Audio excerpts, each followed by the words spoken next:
voltou, eu perguntei: você está falando com a Rosa, Chico? Estou, meu filho. E você ouve o que ela responde? Ouço. Eu fiquei com tanta pena dele. Eu disse: coitadinho, é um grande médium, mas os médiuns parecem que têm um parafuso extra, porque não é possível que ele ouça as rosas, mas não lhe disse nada, é claro. Realizemos uma jornada de fraternidade. E no ano de 1974, portanto, 26 anos depois, eu estava no Grupo Espírita da Prece, em Uberaba, e ele psicografava. Eu referi-me às experiências do Dr. Clive Baxter, um pesquisador que estava identificando o sistema nervoso embrionário das plantas, que houvera publicado um livro dizendo que as plantas têm uma sensibilidade capaz de captar o psiquismo das pessoas. Nos lares felizes, elas são exuberantes. Nos lares mesquinhos, elas deperecem. E eu falei com entusiasmo sobre essa conquista, demonstrando a passagem do princípio anímico pelos diferentes reinos da natureza, conforme Kardec e Leon Denis. Quando terminei a reunião, e já pela madrugada na sua casa, ele ofereceu-me um café e me perguntou sorrindo: meu filho, como era o nome daquele cientista que se preocupa muito em identificar o sistema nervoso das plantas? E eu, com muita astutícia, lhe respondi: Dr. Clive Baxter. É um grande cientista, Chico. E ele voltou a perguntar: então as plantas captam o nosso pensamento? E eu falei: doutoral, claro, captam.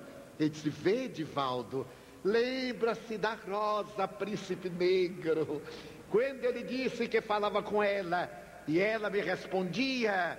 Eu digo: Chico, então você não apenas ouviu a Rosa, mas também captou meu pensamento e guardou 26 anos na sua ternura. Esse é o paranormal, capaz ele mesmo, espírito, de trasladar-se de um para o outro lugar, de captar o pensamento, de penetrar na intimidade das pessoas. Mas na sua vida monumental, ele me contou que certo dia, quando visitava os necessitados, porque o nome Chico Xavier é também sinônimo de caridade, ele atendia pessoas muito necessitadas na periferia de Pedro Leopoldo, no lugar em que uma ponte na estrada desabara. Naquela oportunidade eram quase 200 necessitados.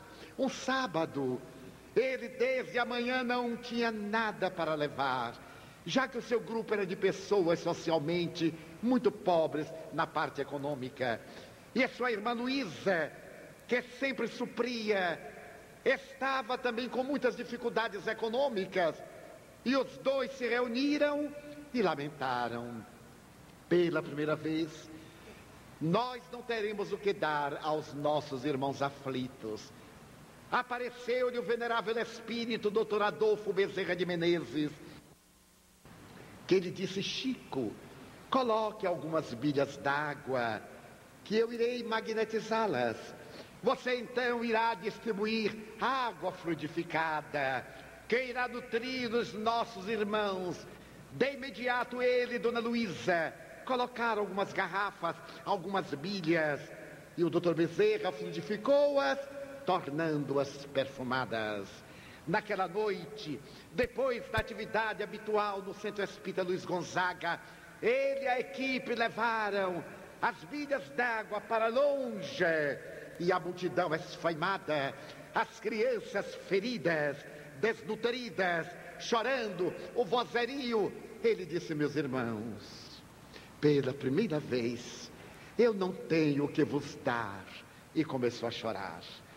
Narrou a sua dificuldade, mas narrou também a experiência, doutor Bezerra. Eu trago aqui uma água abençoada pelo amor de Deus para repartir. E naturalmente as pessoas começaram a recriminar. Acostumadas a receber, não sabiam dar, começaram a tornar-se agressivas e puseram-se a dizer que ele recebia o dinheiro dos outros, que deveria ser investido na caridade, e certamente estava usando, quando uma mendiga muito famosa subiu numa parte da ponte e gritou: calma, Chico Xavier, Dona Luísa e seus amigos, venha aqui sempre nos socorrer. Hoje é o dia em que nós vamos dar ao Chico. Eu, na minha mendicância, consegui alguns pães. Vou dividir com você, Chico. Quando 2 faróis vararam à noite e parou um caminhão, alguém colocou a cabeça pela janela aberta e perguntou: quem é Chico Xavier? Ele disse: ai meu Deus, era só o que faltava. Eram mais de 24 horas, amanhecia. Ele acercou-se do chofer e o chofer lhe disse: Chico, eu venho aqui de São Paulo. Você recorda-se do doutor fulano de tal? Claro, eu me recordo. Ele esteve aqui há um mês, quando o seu filhinho lhe mandou uma mensagem consoladora. E ele me disse que um dia me ajudaria a atender aos pobres. O chofer disse: exatamente. Ele mandou esse caminhão de alimentos, mas o caminhão deu um defeito na estrada. Eu cheguei muito tarde. Quando passei lá no endereço do Centro Espírita Luiz Gonzaga, estava tudo fechado. Então o senhor, de roupa clara, em tom pérola, a barba muito branca, me perguntou: está buscando Chico Xavier? Sim, senhor. Ele não está aqui. Siga em frente, dobre à direita e vá até além da periferia da cidade, uma ponte caída. Ele está lá, atendendo aos pobres. Diga-lhe que foi Bezerra de Menezes. Então eu vim, aqui eu estou. Chico disse para o povo: gente, chegou alimento. E o povo correu ao caminhão. E ele disse: por favor, não levem as rodas do caminhão, porque começaram a levar tudo.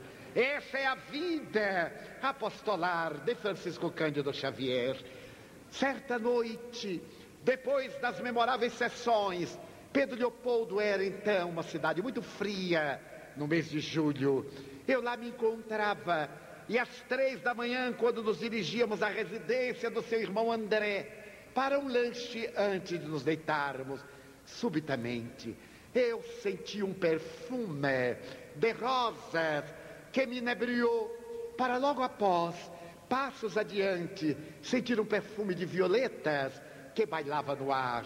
E agora, tomado de espanto, senti perfume de cravos e disse: Chico, mas que maravilha! Ele disse: Pedro Leopoldo é a cidade das flores. Não era legítima informação. Mas no momento em que eu disse Chico, eu dei-me conta que saía dele. Eu aspirei, ele emanava os variados perfumes através da sua mediunidade olorífera.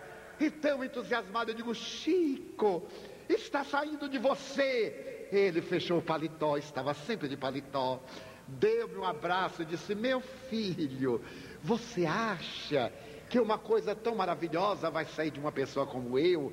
Se alguma coisa saísse de mim, ia cheirar a Detefon. Tirou aquele inebriamento. Mas esse era um homem simples e bom. Nunca me esquecerei do dia que uma senhora, muito entusiasmada, começou a constrangê-lo, referindo-se à sua mediunidade. E ele disse: minha senhora, eu não sou nada, a começar do nome. Eu me chamo Francisco. Se tirar o Fran, só resta o Cisco. Se você deseja saber da minha mediunidade, imagine um sapo com uma vela acesa na cabeça. A vela acesa é a mediunidade. Na hora que apagar a vela, o sapo se atira no charco e desaparece no anonimato.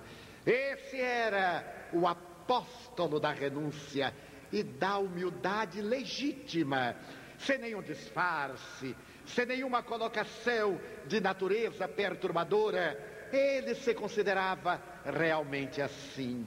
Mas foi no ano de 1955 que eu tive a oportunidade de vivenciar um dos grandes momentos da vida